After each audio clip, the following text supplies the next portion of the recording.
Welcome back to another Lenten edition of Story Behind the Hymn. I have really enjoyed this one because I have learned so much about our hymns in the hymnal and really forced myself to take a look at all of the bottom tiny little print. Like they always tell you to look at the fine print. You really should because lots of fine print. I did not realize the stories behind some of our hymns, and today does this not one disappoint. In my opinion, this one kind of almost takes the cake. I don't know. I don't know. We've had a lot of stories, but this one is one of those that's like, oh my gosh. All right, so your clues. Yes, tell us. For this week, you've got imprisonment. Sure, why not? Political nepotism at its finest, and why not? Complete betrayal. It's like a soap opera. I mean, it is kind of a good week, start to the week before Holy Week. I mean, imprisonment. Yeah. I mean, betrayal. Jesus did not write this one. Judas had no part in it. Yeah, and political nepotism. I don't think Pilate's in any of this. But so, okay. All right. I don't. Okay. So imprisonment, which could go for any hymn. I was gonna say lately I start to feel like in prison. Political nepotism and. Okay. Do you guys have it? It's a song that you will be singing this weekend. Yeah, we will sing it. It's actually our very first opening. It is our opening hymn this Sunday, and you will never look at it the same ever again.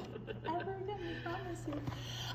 This one is not my most favorite to sing a cappella, though, because it's a little bit high. So I just apologize in advance just to go along with it. And you'll get the hint. Otherwise, we'll just plug in someone else's version of it to sing. But anyways, if you guys guessed this hymn, you would be correct. Are you ready?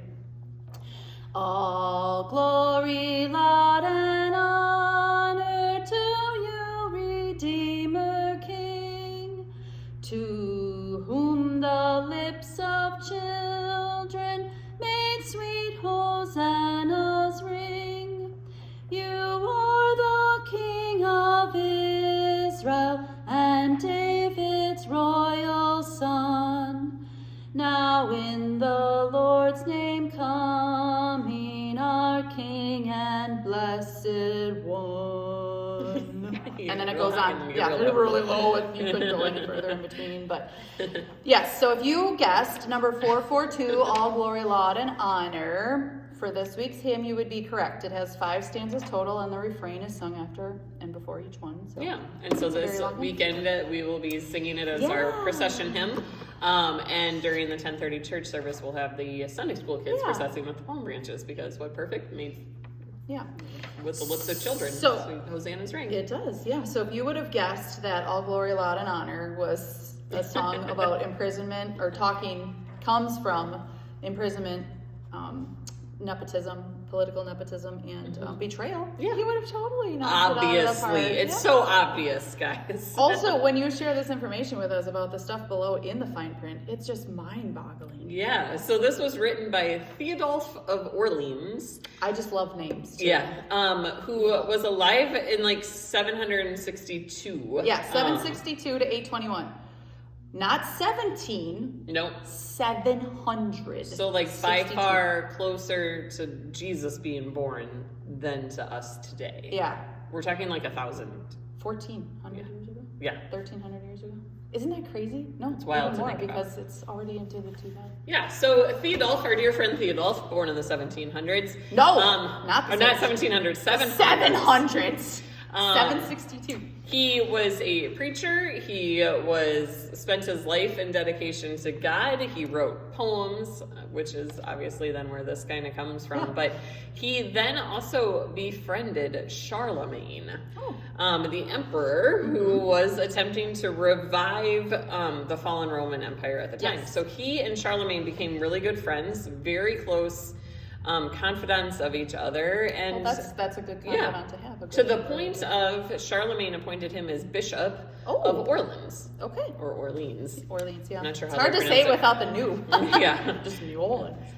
So they were friends for very many years until the time of Charlemagne's death, and at that point then, as all good empires do, his son took over. So Charlemagne's son, Louis, took over. And then that's where it all went downhill. And that's where it got not so great for our dear friend Theodulf, because Louis was very paranoid. He was very paranoid that people were going to try to overthrow his rule and undermine his authority, and so he just started putting people in prison.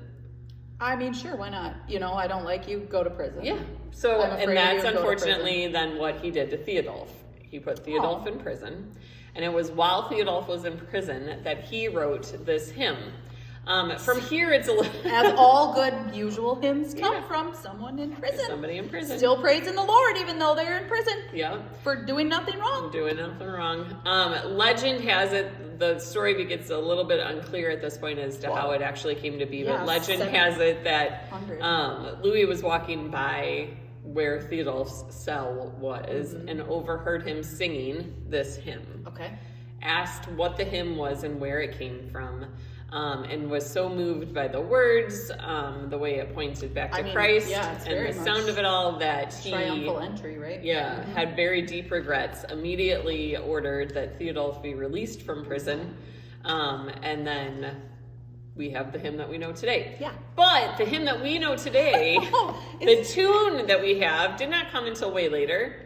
Like 1613. Yeah. Like 1,000 years later. The guy who wrote the tune, his lifespan is 1584 to 1635.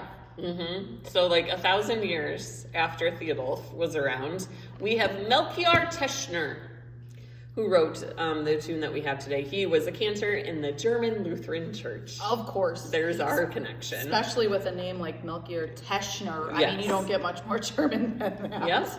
He was requested by Valerius Herberger. Also a very good German name. A German preacher at the time. We should bring some of these names back. Herberger. And Theodulf. Yep. So he then Melchior then wrote the tune that we have today at the request of Valerius. And the tune was so widely popular that somebody that you may recognize, Johann Sebastian Bach. Oh, of course. Recognize that name? He actually then used it as part of his St. John Passion. Oh. Because it was such a great tune. So yeah, quite the story. For all glory, laud, and honor. Wow.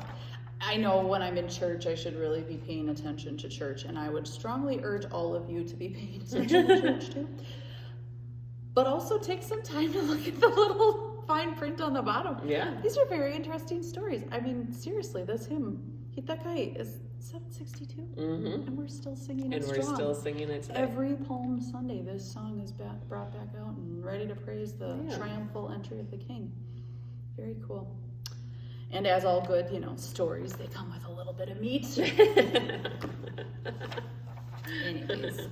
Well, thank you for joining us. We encourage you to join us back here next week, Stories Behind the Hymn, as we take a look at Holy Week. So we've got a couple things kind of planned for Holy Week so that, we don't end up. But yeah, next week is already Holy Week. Palm Sunday is on Sunday. Then we have Monday, Thursday, Good Friday, and then Easter Sunday. And then we'll be singing, happier, upbeat, more cheerful tunes for you on a Thursday. But yeah, so join us next week on Story Behind the Hymns, the last week of the Lenten edition. Yes. See you then. Jen and Jamie on a Thursday.